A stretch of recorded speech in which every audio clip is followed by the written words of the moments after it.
Assalamualaikum warahmatullahi wabarakatuh. Selamat pagi sahabat BIPA. Apa kabar kalian semua hari ini?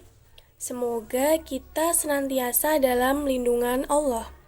Yang terpenting, di masa pandemi ini kita harus tetap menjalankan protokol kesehatan sesuai anjuran pemerintah. Menggunakan masker setiap keluar rumah, menghindari kerumunan, dan yang terakhir yaitu selalu mencuci tangan setelah memegang atau menggunakan benda-benda di lingkungan sekitar kita. Sahabat BIPA yang saya sayangi, perkenalkan nama saya Melyuna Nikmah. Saya semester 6 dari Prodi Sastra Inggris, Fakultas Bahasa dan Ilmu Komunikasi, Universitas Islam Sultan Agung Semarang. Di pagi yang cerah ini, kita akan belajar BIPA B2 Unit 1 dengan tema profesi. Di sini ada 3 submateri.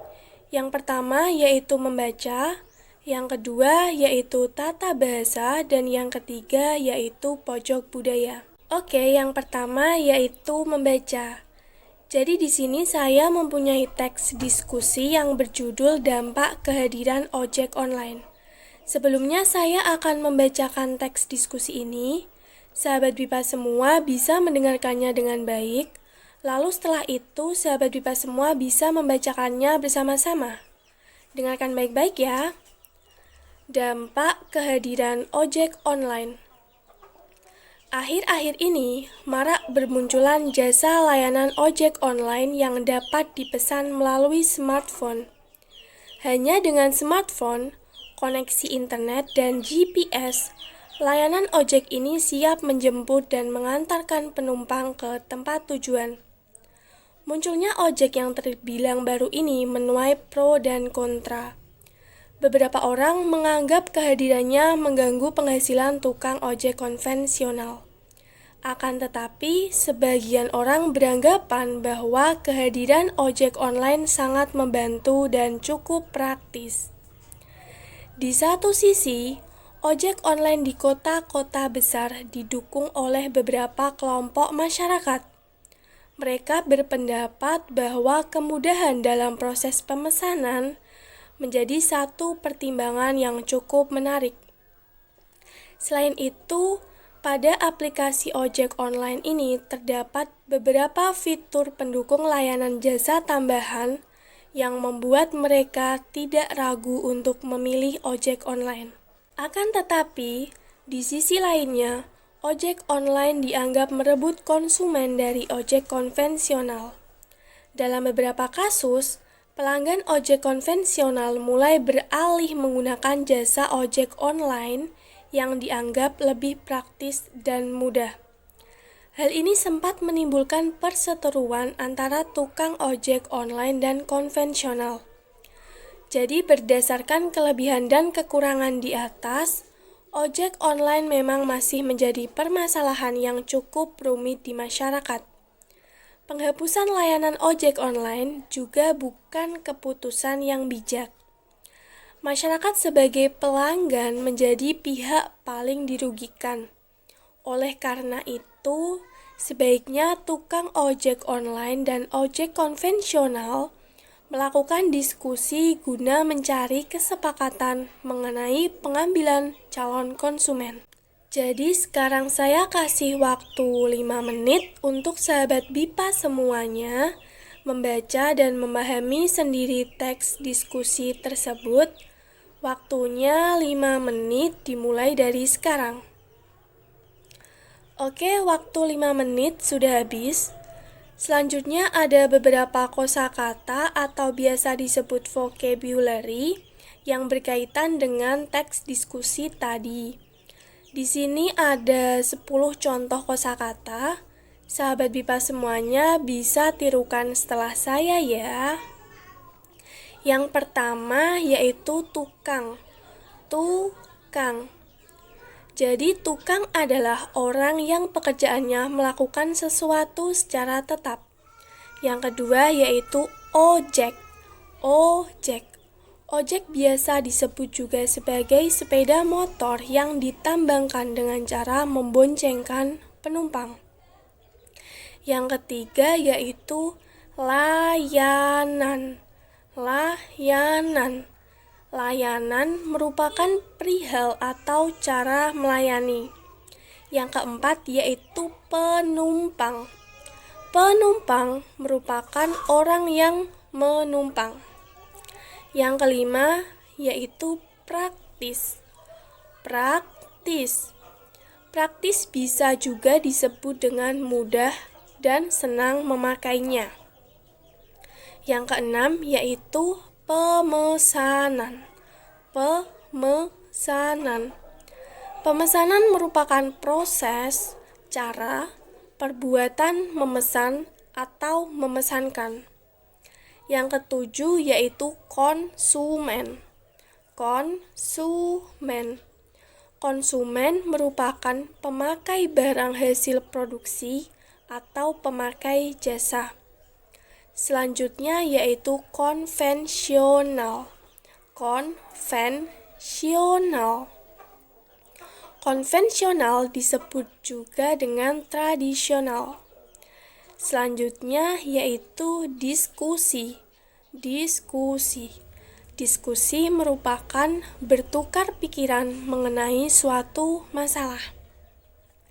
Yang terakhir yaitu kesepakatan. Kesepakatan. Kesepakatan merupakan perihal sepakat. Oke, itu tadi beberapa kosakata yang berkaitan dengan teks diskusi yang berjudul dampak kehadiran ojek online. Sahabat BIPA semua diharapkan bisa melafalkan beberapa kosakata tersebut dengan baik dan pastinya dengan benar. Selanjutnya, ada 5 pertanyaan yang berkaitan dengan teks diskusi tadi. Di sini saya akan menunjuk 5 orang yang beruntung dari kalian untuk menjawab pertanyaan tersebut. Pertanyaan pertama yaitu, sebutkan kelebihan adanya ojek online. Baik, pertanyaan ini akan dijawab oleh Dawson Cole. Saya persilahkan Dawson untuk menjawab. Baik Dawson, terima kasih atas jawabannya. Baik, saya lanjut ke pertanyaan kedua. Pertanyaan kedua yaitu sebutkan kekurangan adanya ojek online. Pertanyaan kali ini akan dijawab oleh Amanda. Saya persilahkan Amanda untuk menjawab. Baik, terima kasih Amanda atas jawabannya. Selanjutnya yaitu, apa alasan masyarakat memilih ojek online? Untuk pertanyaan kali ini akan dijawab oleh Ca Ensang. Saya persilahkan Ensang untuk menjawab. Baik Ensang, terima kasih atas jawabannya. Selanjutnya pertanyaan yang keempat, yaitu mengapa ojek online dan ojek konvensional berseteru? Pertanyaan kali ini akan dijawab oleh Brian. Saya persilahkan Brian untuk menjawab pertanyaan ini. Silahkan Brian. Baik, terima kasih Brian. Untuk pertanyaan terakhir, yaitu apa yang sebaiknya dilakukan ojek online dan ojek konvensional agar tidak berseteru? Pertanyaan kali ini akan dijawab oleh Tuk Holster. Saya persilahkan Mr. Tuk untuk menjawab pertanyaan ini.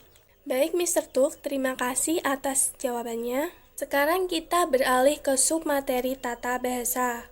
Di sini saya akan membahas tentang kalimat aktif. Jadi kalimat aktif itu merupakan sebuah kalimat yang memiliki subjek aktif sebagai pelaku yang melakukan suatu perilaku. Pada dasarnya, kalimat aktif ini dibagi menjadi 2, yaitu ada kalimat aktif transitif dan kalimat aktif intransitif. Yang pertama yaitu kalimat aktif transitif. Kalimat aktif transitif merupakan kalimat aktif dengan unsur objek di dalamnya. Kalimat aktif transitif ini berpola SPO. Jadi ada subjek, predikat, dan objek. Kalimat aktif transitif ini dapat diubah ke dalam kalimat pasif. Contohnya yaitu ibu membeli ikan. Ibu sebagai subjek, membeli sebagai predikat, sedangkan ikan sebagai objek. Contoh lain yaitu ayah menjual mobilnya. Ayah merupakan subjek, menjual merupakan predikat, sedangkan mobilnya merupakan objek. Oke, sekarang saya memberi waktu 2 menit untuk sahabat BIPA semua menuliskan satu saja contoh kalimat aktif transitif yang memiliki pola SPO, subjek, predikat, objek. Waktu 2 menit dimulai dari sekarang. Baik, waktunya habis. Saya beralih ke kalimat aktif yang kedua, yaitu kalimat aktif intransitif. Kalimat aktif ini merupakan kalimat aktif tanpa objek di dalamnya. Sebagai gantinya, unsur keterangan atau pelengkap menjadi unsur tambahan pada kalimat aktif intransitif. Kalimat aktif ini berpola SPK, subjek predikat keterangan, atau SPP, subjek, predikat, dan predikat. Saya punya 2 contoh. Yang pertama yaitu Andre berjemur di pantai. Andre merupakan subjek, berjemur merupakan predikat, sedangkan di pantai merupakan keterangan. Yang kedua yaitu Susi menjadi sekretaris yang baru. Susi merupakan subjek, menjadi merupakan predikat, sedangkan sekretaris yang baru merupakan predikat. Sekarang saya memberi waktu 2 menit lagi untuk sahabat BIPA menuliskan satu contoh kalimat aktif intransitif yang memiliki pola SPK, subjek, predikat, keterangan. 2 menit dimulai dari sekarang. Baik, waktunya habis. Selanjutnya ada juga kalimat aktif yang dapat diperluas dengan kata penghubung yang. Saya memiliki beberapa contoh. Contoh yang pertama yaitu saya membeli buku cerita yang diterbitkan oleh Gramedia. Yang kedua yaitu sepupu saya yang tinggal di Jakarta adalah seorang pilot. Dan yang ketiga yaitu Bali itu sebuah pulau yang dijuluki Pulau Dewata. Jadi kita bisa menggunakan penghubung yang sebagai kalimat aktif.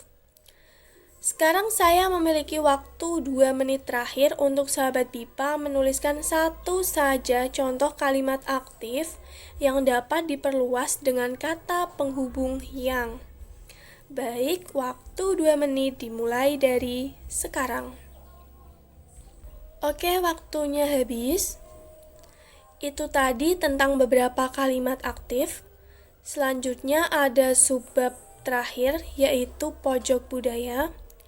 Di sini saya akan memberikan wawasan kepada sahabat BIPA semua tentang salah satu makanan khas dari Indonesia, yaitu sate.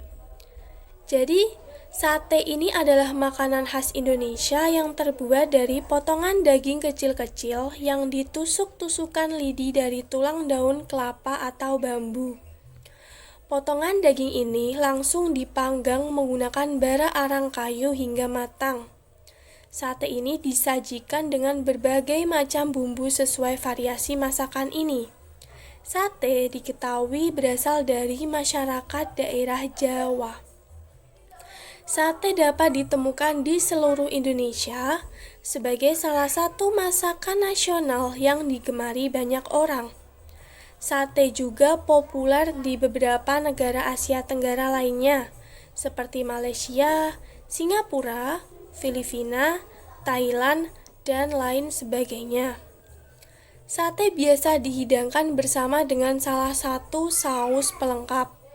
Saus ini berupa bumbu kecap, bumbu kacang, atau bumbu lainnya sesuai dengan variasi sate itu sendiri. Selain saus pelengkap, sate juga biasanya disertai acar dari irisan bawang merah, mentimun, dan cabai rawit. Sate biasa dinikmati bersama dengan nasi hangat ataupun ketupat.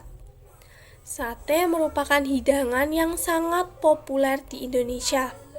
Dengan berbagai suku bangsa dan tradisi seni memasak, Indonesia telah menghasilkan berbagai jenis sate di seluruh pelosok negeri.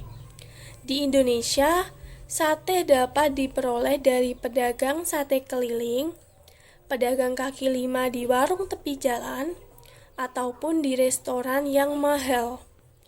Hampir seluruh kalangan menyukai sate. Dengan banyaknya penikmat sate di Indonesia, sate menjadi salah satu makanan khas skala nasional yang tidak dapat dipungkiri lagi kenikmatannya. Baik, itu tadi sedikit penjelasan mengenai sate. Sekarang saya akan kasih tugas untuk sahabat BIPA semuanya. Tugasnya yaitu membuat video maksimal 5 menit yang mendeskripsikan salah satu makanan khas di Indonesia. Dan yang pasti selain sate ya, videonya bisa diupload di akun YouTube masing-masing. Oke sahabat BIPA semua, cukup sekian pembelajaran hari ini. Jika ada pertanyaan, bisa langsung menghubungi saya melalui WhatsApp ataupun email. Terima kasih atas perhatiannya. Wassalamualaikum warahmatullahi wabarakatuh.